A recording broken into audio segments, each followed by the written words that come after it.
გიორგი გახარია ჩემთან ერთად მოგესალმებით ბატონო გიორგი. დიდი მადლობა თქვენი დროისთვის.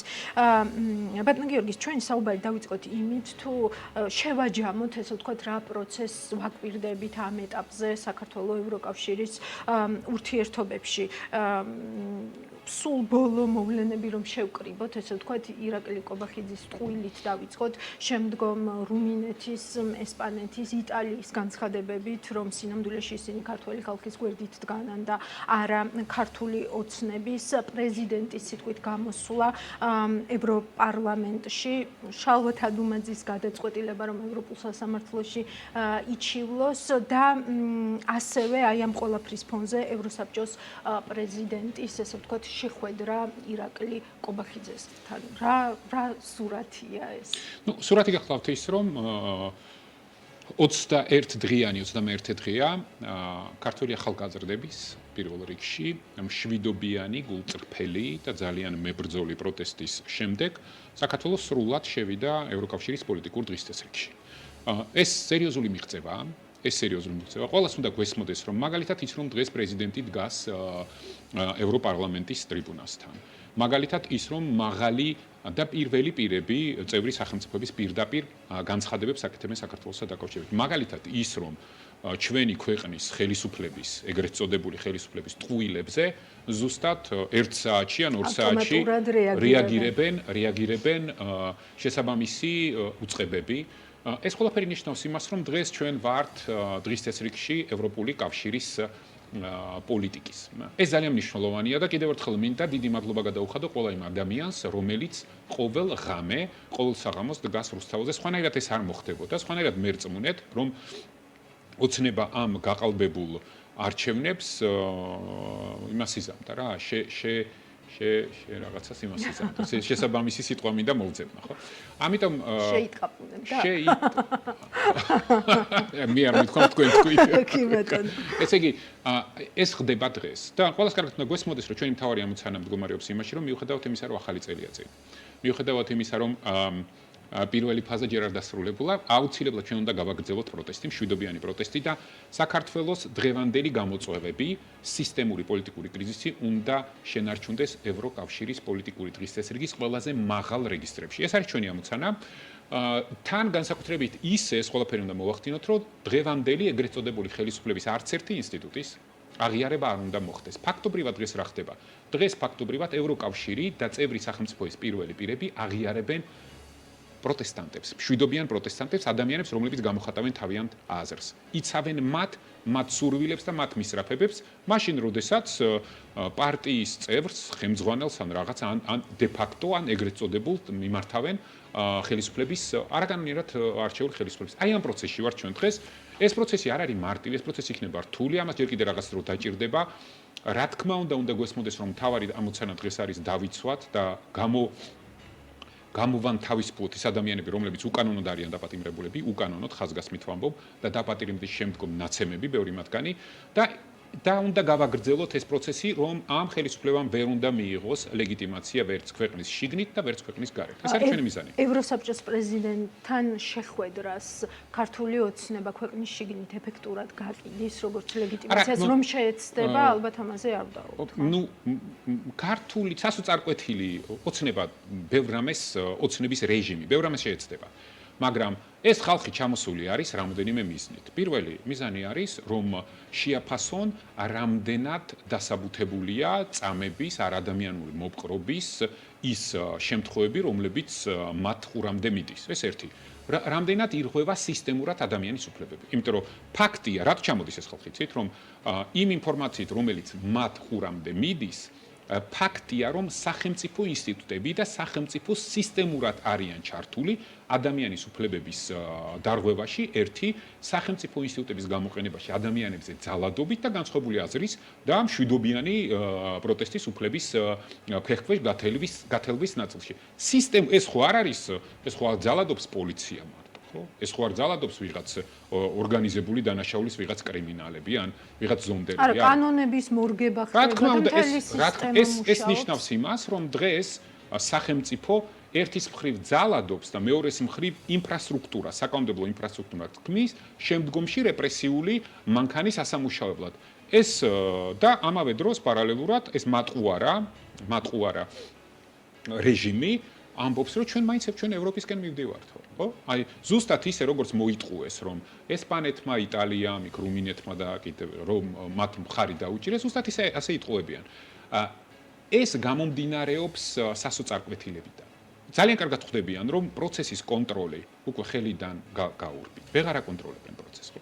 შესაბამისად, ეხლა ეს ყველაფერი რაღაცა ესე ავტომატზე მიდიან. ყოველ რაც უფრო მეც ამბობენ ან მოქმედებენ, კიდევ უფრო ამძიმებენ თავისივე მდგომარეობას. ჩვენ ამიტომ სიფრთხილე გვმართებს, ამიტომ გვმართებს მშვიდობიანი, ძალიან გონიერი პროტესტით, მივიდეთ ზუსტად იქ, სადაც მათ გონიათ, რომ რამე ეშველებათ და ჩვენ კიდე დარწმუნებული ვართ, რომ მათ საბოლოო იმედის დასრულება იქნება, ეს არის 20 იანვარის შემდგომი პერიოდი, რომლითაც მათ იმედი ძალიან დიდი ჰქონდათ, მაგრამ ეხლა მათ ესეთ ჟღერადობაში, ტონალობაში უკვე დიდ შიშით ჩანს. ამ ეს შიში მესმის უკვე როგორ ამბობენ, რომ ჩვენ იმედი გვაქვს, რომ 20 იანვრის შემდგომ ბევრი რამე შეიცვლება. ადრე დარწმუნებულები იყვნენ. კი, ადრე ამბობდნენ ისე იქნება, როგორც ტრამპი იტყვის. არა, ისე იქნება, როგორც და ტრამპი ზუსტად ამას იტყვისო და ჩვენ ამას всё დამთ წყალი არ გაუამს. ეხლა ამბობენ, რომ იმედი გვაქვსო. აი, რაც უფრო ახლოს მივალთ 20 იანვართან, მერე შეიძლება ტრამპიც გლობალური ომის პარტიის ერთ-ერთი წევრი აღმოჩნდეს და ამაზე მერე ჩვენ ერთად ვიცინებთ უყოლა. თქვენ ახსენეთ თქვენი ეგრეთ წოდებული ფაზების თეორია, მეც გავაცანი ამ თეორიას, ამ თეორიაზე ბევრი გაქვთ ნასაუბრები სხვადასხვა ეთერში, ჩვენ ცოტა დრო გვაქვს, მაგრამ როგორ ეწერება, ესე ვთქვათ, აი სანქციებთან დაკავშირებული პროცესები, რომლებიც მიმდინარეობს ევროკავშირში. ანუ მე რაც გადავხედე თქვენს ფაზების თეორიას, ჯერჯერობით კიდევ გამოდის, რომ ძალიან იმედგაცრუებულები არ უნდა ვიყოთ იმ პროცესით, რაც მიმდინარეობს. არა, უყურეთ, პირველი ფაზა რა არის? პირველი ფაზა არის ის, რომ მიტაცებული, გაყალბებული არჩევნების და მოპარული გამოხატვის, ხმის არჩევნებში მონაწილეობის უფლების შემდეგ ხელისუფლებას ვერ უნდა მიეღო ვერც შიდა და ვერც გარე ლეგიტიმაცია. შიდა ლეგიტიმაცია ვერ მიიღო, ფაქტია, აგერ ნებისმიერი გამოკითხვით მოსახლეობის 70%-ზე მეტი თვლის, რომ არჩევნები იყო გაყალბებული, რასაც ადასტურებს უამრავი ადამიანი 21 დღის განმავლობაში ქუჩაში მშვიდობიან აქციებზე. ეს ერთი, გარე ლეგიტიმაცია გასაგებია, რომ უკვე არ ულოცავენ და არ მონაწილეობენ და არ მიმართავენ და არ ემუშავებიან კი რა სანქცირებენ. ხელისუფლების პირებს ასანქცირებენ, ხო? სხვადასხვა ფორმებით და პირდაპირ ამბობენ, რომ ეს de facto ეგრეთ წოდებული ხელისუფლება თავი რო დავანებოთ იმას, რომ ყველაფერი დაიწყო არჩევნების გაყალბების შედეგების გამოძიების და შემდეგ. მაგრამ იმისთვის რომ ეს პირველი ფაზა დასრულდეს, ამისთვის საჭიროა რომ სანქციები კიდევ უფრო შორს წავიდეს, ინდივიდუალური პერსონალური სანქციები. იმიტომ რომ ეს ადამიანები, კონკრეტული ადამიანები, ისეთ ზიანს აყენებენ ქვეყანას, რომ რა თქმა უნდა, საერთაშორისო საზოგადოებამ ამაზე უნდა რეაგირება მოახდინოს, მაგრამ ფინანსურ სანქციებს გულისხმობთ. ეს რეაგირება არ უნდა შეეხოს საქართველოს რიგით მოქალაქეებს. არც ავიზო შეზღუდვები, არც ფინანსური, იმიტომ რომ ევროკავშირმა, აი მარტივ მაგალითს გეტყვით. მაგალითად, გაწევრიანების პროცესის შედეგად სულ რამოდენიმე დღის წინ ევროკავშირმა მოლდოვას გამოუყო 2 მილიარდამდე დახმარება 25-27 წლების განმავლობაში. ეხლა წარმოიდგინეთ საქართველოს იგივე პროპორციულად რო გადავთვალოთ, დაახლოებით საუბარი იქნებოდა 4-5 მილიარდზე. ეხლა აი ამ ადამიანებმა, ამ სარგებელზე, რიგით მოქალაქეებზე, მოქალაქეებისთვის გვათქმევინეს უარი, მათი უგუნური, იდიოტური რაღაც ქმედებების გამო, ხო? დანაშაულებრივი ქმედებების გამო.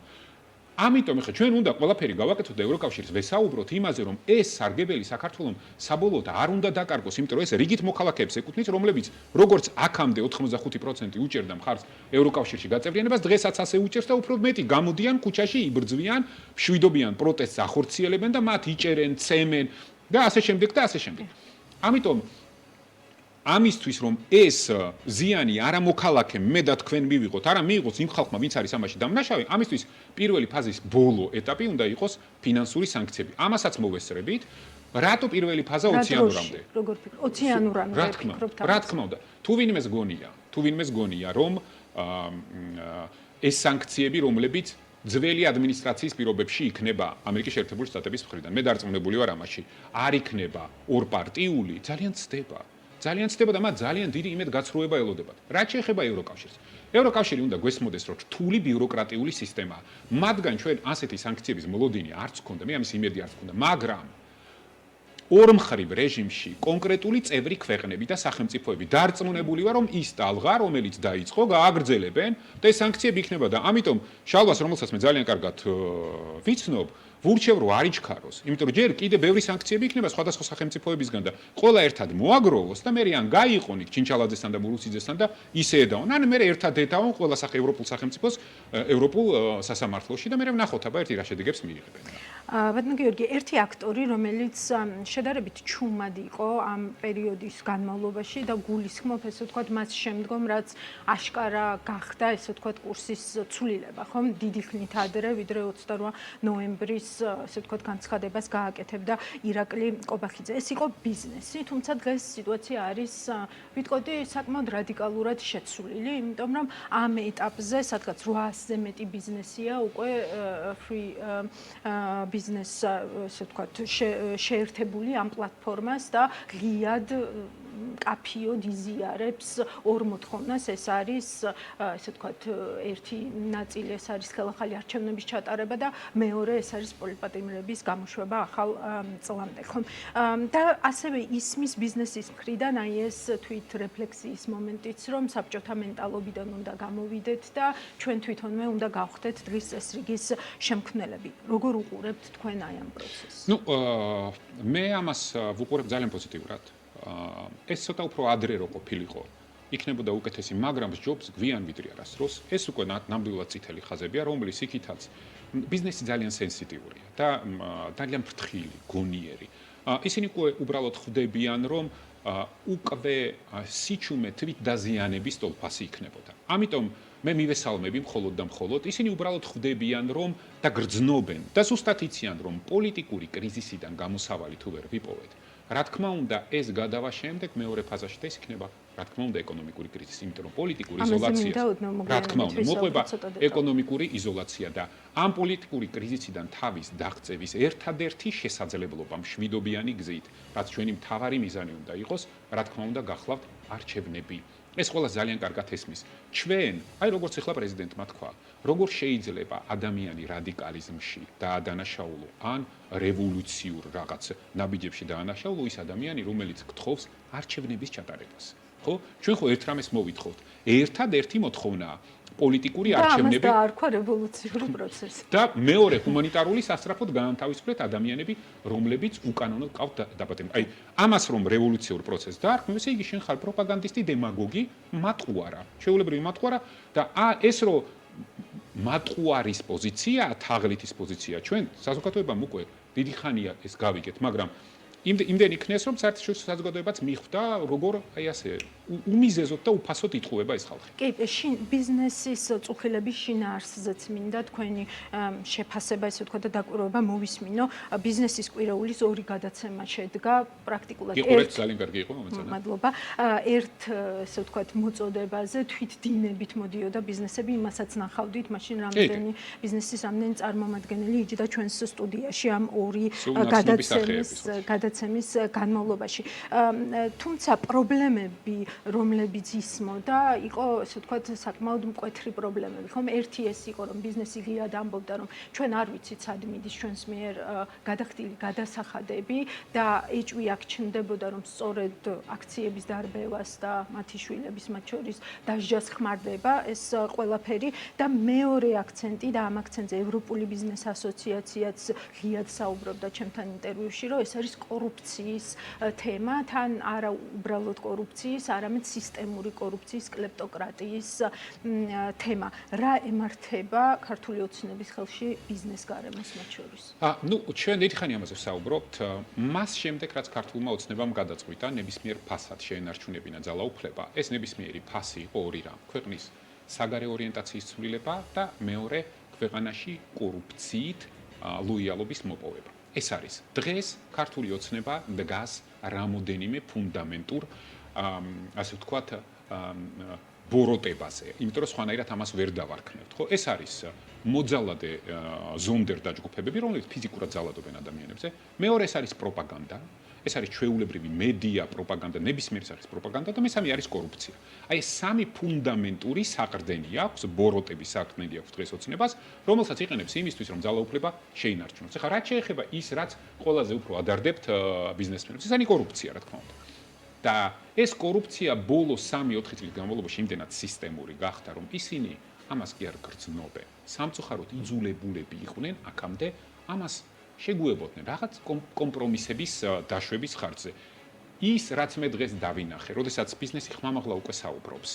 იმიტომ რომ ხვდება რომ სიჩუმე მას თვით დაზიანებას მოუტანს, რომ არა მხოლოდ ქვეყნის საგარეო ორიენტაციის ცვლილება, არა მხოლოდ პოლიტიკური კრიზისი, არა მხოლოდ უხარისხო მენეჯმენტი და ადმინისტრირება, არამედ სისტემური პოლიტიკური კორუფციაც არის პრობლემა ამ ქვეყნის და მათი განვითარებისთვის. ეს არის ძალიან კარგი, იმიტომ რომ მათ ძალიან კარგად იციან და ხვდებიან რომ იქ სადაც კონკურენტული გარემო ისპობა, იქ დამთავრებული ყოლობ დროის თემაა და დღეს ისინი ამას ძალიან კარგად ხედავენ, როგორ იხარჯება სავალუტო რეზერვები, რა მოსდის საპენსიო ფონდს, რისთვის იყო შექმნილი და რა მოსდის ამ საპენსიო ფონდს და ასე შემდეგ.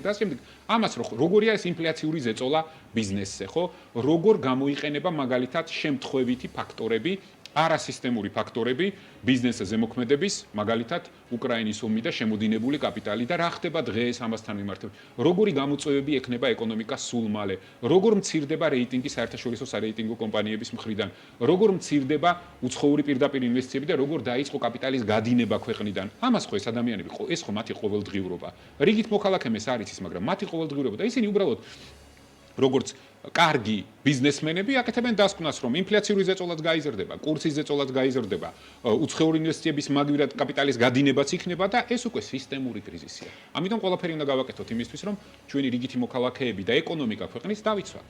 აი მაგალითად მე ბოლო საგანგაშო რაც ვიცი, რაც ჩვენ სხვა ამ სოციალური ქსოვილის ნაწილი ვართ, რომ დეპოზიტების გადინების პროცესი უკვე ნელ-ნელა სახიფათო ფორმებს იძენს და ასე შემდეგ და ასე შემდეგ. ეს ყველაფერი, ეს ხო გასაგებია, რომ პირველი ეტაპი იქნება იმ უცხოელების, რომლებმაც შემთხვევით მოიტანეს და ბუდიშით ჟარგონისთვის დააპარკინგეს თავისი რაღაც რუხი ფინანსური საშუალებები, აქტივები საქართველოში და ეს ყველაფერი სუსტი ეკონომიკის პირობებში, მაშინ როდესაც თან პოლიტიკური სისტემური კრიზისია, ეს ყველაფერი იმდენად სახიფათოა, რომ ერთმა შეცდომამ შეიძლება საერთოდ უზარმაზარ турბულენტობაში შეიყვანოს ფინანსური სისტემა. ლოიალობა ახსენეთ.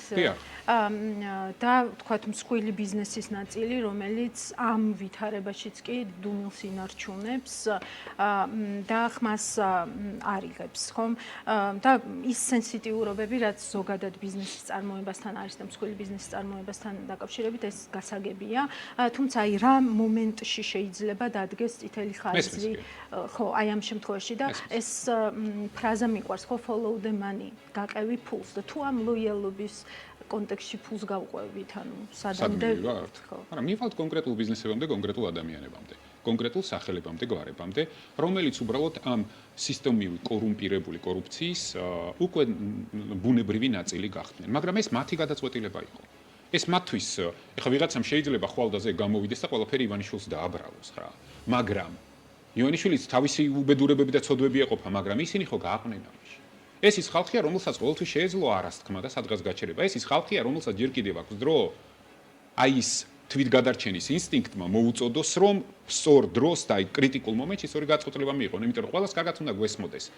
ის რეჟიმი, რომელსაც დღეს აყალიბებს ოცნება, სისტემური, კორუმპირებული, ასე ვთქვათ, ინფრასტრუქტურის გარეშე შეუძლებელია. თქვენ რა გონიათ, ხეივანიშვილი თავის ფულს ხარჯავს? ნებისმიერი ავტოკრატია ძალიან ძვირია. ძალიან ძვირი შესანახია. ამიტომ შეუძლებელია ასეთი თანამშრომლობის გარეშე სისტემურ მსხვილ ბიზნესთან, რომ მათ ეს შეძლონ. ამიტომ სისტემური მსხვილი ბიზნესი, რომელიც ხმას არიღებს და ჩუმად არის, ეს ამ რეჟიმის პარტნიორია და მათ ძალიან კარგად უნდა ესმოდეთ და ის არ უნდა გაუკვირდეთ ხვალდაზე სანქციები ზოგიერთებს რომ დაეწევათ. იმიტომ რომ სხვანაირად ყველას ძალიან კარგად ესმის ფულის გარეშე, სწორედ თქვი, follow money. ეს ძალიან კარგად იციან ეს სადმივა და ეს არ არის რაღაც ასეულობით ადამიანი. ეს არის კონკრეტული ადამიანები, რომლებიც ამ ფულის ამ რეჟიმის სპონსორებად ჩამოყალიბდნენ, იმიტომ რომ აი ამ სისტემური კორუფციული სქემის ნაწილები გახდნენ ბუნებრივი და მათ მოუწევთ კრიტიკულ მომენტში გადაწყვეტილებების მიღება ან ჩაყბებიან ამ რეჟიმს, ან დადგებიან ხალხის გვერდით. ხალხის გვერდით დადგომა არის ის, რაც მათ გარკვეული იმუნიტეტს შესწევს. ეკონომიკური ზრდის შემცირება, ის წნეხების გაძლიერება, ეკონომიკური იზოლაცია, რაც თქვენ აღნიშნეთ, შეიძლება იყოს, ესე ვთქვათ, ერთ-ერთი მამოძრავებელი ფაქტორი, როდესაც ამ ბიზნესმა წამოიღოს ხმა ძალიან მარტივად რომ ვთქვათ, მოგებას რომ ვერ მიიღებენ, ანუ მე მაინც შეიძლება რომ ვთქვათ, უფრო ღიად ისაუბრონ პრობლემებზე, რამაც აქამდე მე ვფიქრობ, რომ ლოიალობის ხარისხი მე ვფიქრობ, რომ ჩვენ ახლა ის იმდენად სისტემურ ნაწილზე ვლაპარაკობთ რეჟიმის, რომ მათ ძალიან კარგად უნდა ესმოდეთ უკვე, რომ ლოიალობა უკვე არგუმენტი არ არის. მათ ძალიან კარგად უნდა ესმოდეთ, რომ ბიუჯეტის მოპარული ფული ეს უკვე დანაშაულია და ეს დანაშაული ბევრად არ განსხვავდება ნიღბიანები, როდესაც მშვიდობიან მოქალაქეებს ცემენ. როდესაც მაგალითად ზოგიერთი ტელევიზია უბრალოდ პროპაგანდისტულად ახალისებს ძალადობას თბილისის ქუჩებში. მაშინ როდესაც იმედი აправებს, უბრალოდ აправებს და ჰაერში კიდებს საკითხს, გვინდა კი ევროპა?